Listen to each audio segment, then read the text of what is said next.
Audrey Pierce, a devoted single mother, was standing at the ironing board, smoothing the creases of her son Ethan's dress shirt for his rehearsal dinner, when her phone buzzed with a message that made the world tilt beneath her feet. "You're not invited to the wedding. Please don't make this harder." No greeting, no explanation. Just those cold, blinking words. The sheer abruptness of it left her hands trembling, the iron hovering midair as steam curled toward her face, almost as if the room itself was holding its breath for her response. At first, she thought it was a mistake. Maybe Ethan had sent it to the wrong person. She called him immediately, then again, but received no answer. Moments later, a second message arrived. "It's Charlotte's day. We decided.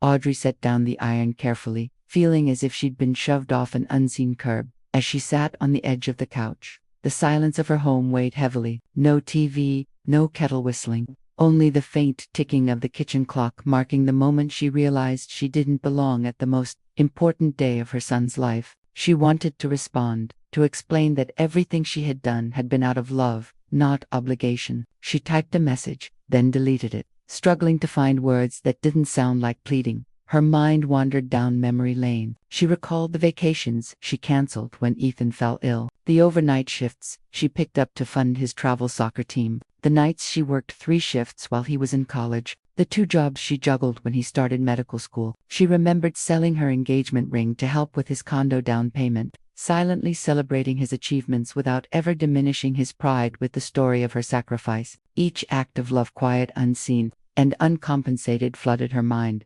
Audrey had even stepped into the wedding planning, not for recognition but out of genuine affection. She co-signed contracts, liaised with vendors, ensured deposits were paid, and handled the minutiae that would have otherwise been a burden for the couple. Flowers, linens, catering, venue arrangements, everything bore her touch. Charlotte had even called her the wedding angel, a fleeting acknowledgement that now felt hollow. Yet all of that care, all of that labor, counted for nothing in a single message. She was not wanted. Audrey folded Ethan's shirt and placed it on the chair, a quiet symbol of the invisible role she had been forced to play. She deleted the wedding reminder from her calendar, her chest tight with the sting of erasure. Love, she realized, was not always enough. Sometimes, love was overlooked, inconvenient, or dismissed entirely. Sitting alone, Audrey let herself feel the weight of years spent, giving without keeping score. But in that solitude, a seed of resolve began to grow. She would no longer be invisible. She would no longer let her dedication be taken for granted. And somewhere deep down, beneath the hurt and shock, she felt the faintest spark of clarity. This was the moment she had to reclaim herself. Audrey Pierce was still reeling from the blunt rejection in Ethan's text when Charlotte, her future daughter-in-law, called. The conversation was polite, almost gentle, but her words struck like a knife. "Your presence would just create tension," Charlotte said, carefully choosing her tone. Audrey felt the sting of invisibility after months of tireless help, careful planning, and quiet sacrifices. Her very presence had become a liability in their eyes. Her heart sank, realizing that all her efforts, co-signing contracts, paying deposits, coordinating vendors, were now considered disruptive rather than appreciated. Before she could process the weight of Charlotte's message, Audrey's phone rang again. It was Mark, her ex-husband, speaking with his usual casual detachment, the kind of tone that always made her feel invisible. But this wasn't a friendly check-in or a moment of familial concern. Instead, he demanded $2,800 for a group wedding gift, meant to surprise Ethan and Charlotte with a down payment on their new home. The request came with no acknowledgement of her feelings, no recognition of her contributions, only the expectation that she would comply. Audrey reminded him, carefully but firmly, that she was not invited to the wedding. There was a pause on the other end, then a scoff. Mark laughed as though her refusal were a joke, labeling her reaction as petty and dismissing her feelings entirely. It was as if her worth was only recognized when financial contributions or labor were needed, never when her presence or her heart mattered. The call crystallized the painful truth Audrey had been avoiding. Her family's sense of obligation was conditional. Love, effort, and years of sacrifice meant nothing unless they served the convenience or desires of others. This demand, this casual expectation, became the final straw. For the first time, she saw with sharp clarity that she had been quietly enabling a system where her contributions were taken for granted, her boundaries ignored, and her value reduced to what she could give materially or practically. In the silence that followed, Audrey felt both heartbreak and awakening. She realized she could no longer let herself be a convenient resource, invisible yet indispensable. This moment was pivotal. It forced her to confront the imbalance between her devotion and the family's recognition, to see that love alone does not guarantee respect, and to begin considering what it truly meant to reclaim herself. Audrey Pierce sat at the kitchen table, her hands trembling slightly as she opened the thick wedding binder she had organized months ago. Every tab, every receipt, every contract she had painstakingly filed over long nights and weekends was there before her eyes. Venue agreements, catering orders, florist contracts, linen rentals, nearly all major services bore her name. She had handled them not for recognition, but because she knew the vendors personally, could secure better rates, and ensure everything ran smoothly. All of it was her labor, her connections, her sacrifice, and yet, in the eyes of her family, she had been erased. Flipping through the pages, Audrey felt a strange mix of indignation and clarity. She realized that the very effort which had made her feel indispensable could now be her shield. The contracts she had co-signed, the payments she had arranged, the meticulous timelines she had maintained, all of it meant that she held more than just responsibility. She held leverage. To understand her options, Audrey called Lisa, her trusted lawyer and longtime friend. They sat together, going over each page carefully. Lisa's brow furrowed as she examined the venue clause and payment schedules. Then her eyes widened with recognition. "Audrey," she said softly, "if the final payments aren't made 7 days before the event, legally, you have the right to cancel every single contract." Audrey felt a surge of power she hadn't known she possessed. It wasn't about revenge. It wasn't about proving a point to Ethan, Charlotte, or Mark. It was about protecting herself, her labor, and her time, the value she had poured into something that others now wanted to claim as their own. Lisa leaned closer, her voice firm but calm. "You didn't ask to be erased, Audrey, but you don't have to fund what they're building without you. These contracts are more than just papers. They're your protection, your proof, and your leverage. You hold all the cards if you choose to act." For the first time in months, Audrey felt a sense of control. The betrayal and hurt still lingered, but beneath them was a foundation of clarity. She no longer had to be invisible. She no longer had to let her contributions be taken for granted. And in that quiet kitchen, surrounded by papers that once represented service and support, she realized she could now assert her boundaries, protect her value, and, perhaps most importantly, reclaim her sense of self.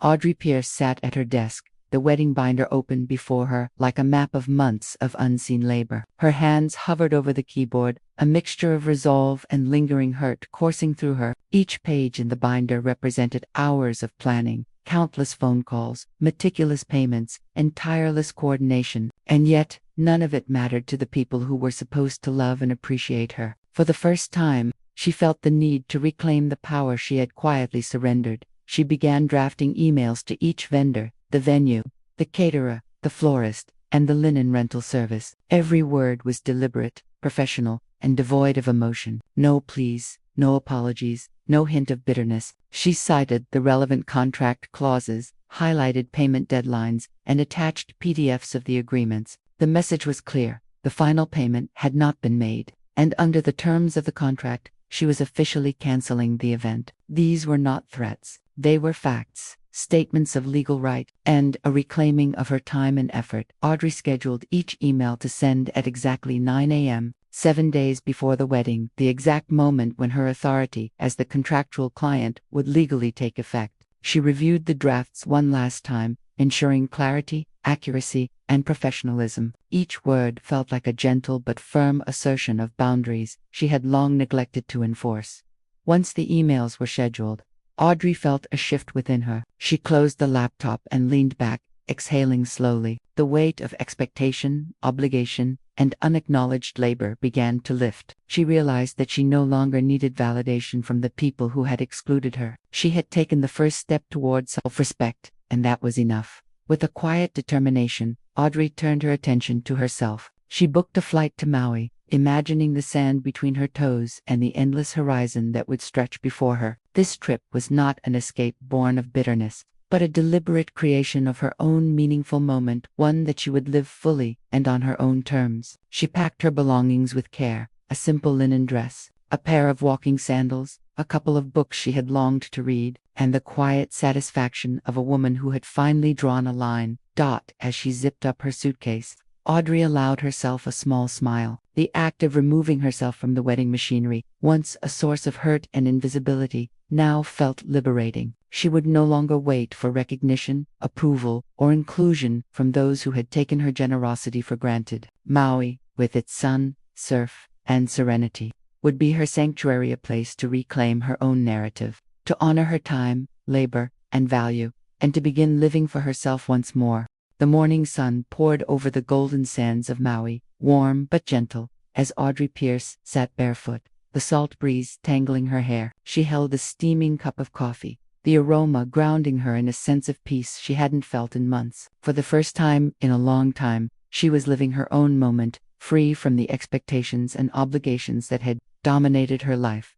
Her phone vibrated insistently on the towel beside her. Glancing down, her chest tightened. 93 missed calls. Voicemails piled up like a storm of panic, each one more frantic than the last. Ethan's voice, tight with desperation and anger. Charlotte's sobs, raw and uncontrolled. And Mark.com, at first, then sharp and demanding, leaving messages that carried both blame and disbelief. Audrey didn't rush to answer. She already knew the gravity of the chaos unfolding on the other side of the Pacific. The wedding had collapsed completely. The venue had released the space. The caterer had not arrived. The florist refunded the flowers directly to Audrey's account. Every meticulously planned detail, every deposit and payment she had coordinated, had been unwound in an instant, but all legally and properly. The machinery of the wedding, once dependent on her presence, now faltered and fell without her hand guiding it. Finally, Ethan called again. His voice crashed over her like a wave, a mixture of accusation and confusion. "Mom, you sabotaged us. You ruined the wedding." Audrey listened quietly, her heart steady for the first time. She didn't flinch. She didn't raise her voice. She let him vent, the tide of anger and frustration rolling over her without breaking her. She had given everything for them before. Now she was giving herself the grace to stand apart.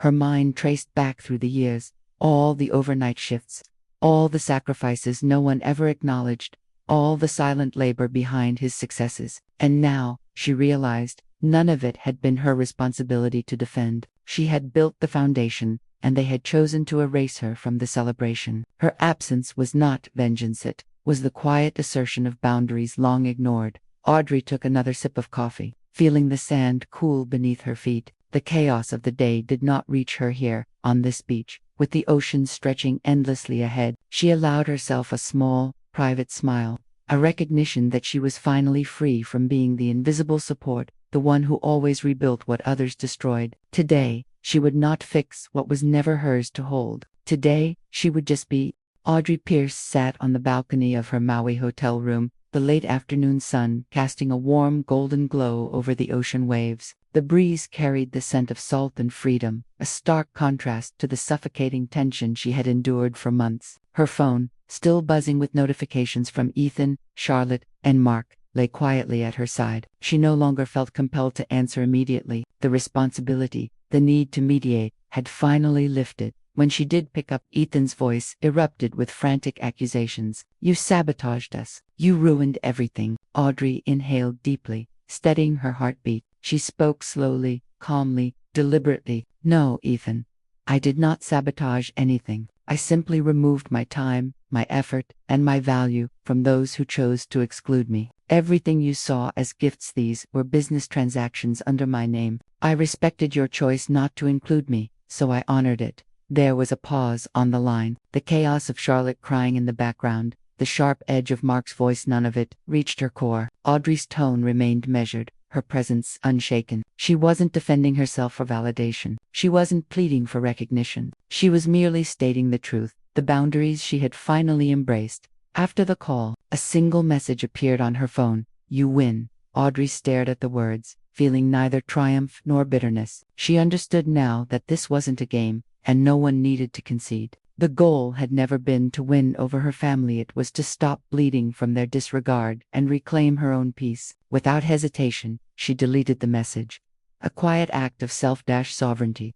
Audrey looked out at the endless horizon, the waves folding into themselves with a rhythm that demanded nothing. For the first time, she felt the weight of obligation lift entirely. She would no longer be the pillar who held up structures that were never meant to include her. She would no longer shrink herself to fit into roles defined by others' convenience. She was free to live fully, on her own terms, honoring her time, labor, and heart. Later, she wandered the quiet streets near her hotel, sunlight warming her skin. Breathing in deeply with each step, she returned to the hotel room, removed the pale green dress she had bought for the wedding, carefully placed it in a donation box along with the heels and clutch, and let them go. Memories of other celebrations no longer held power over her. Audrey chose herself.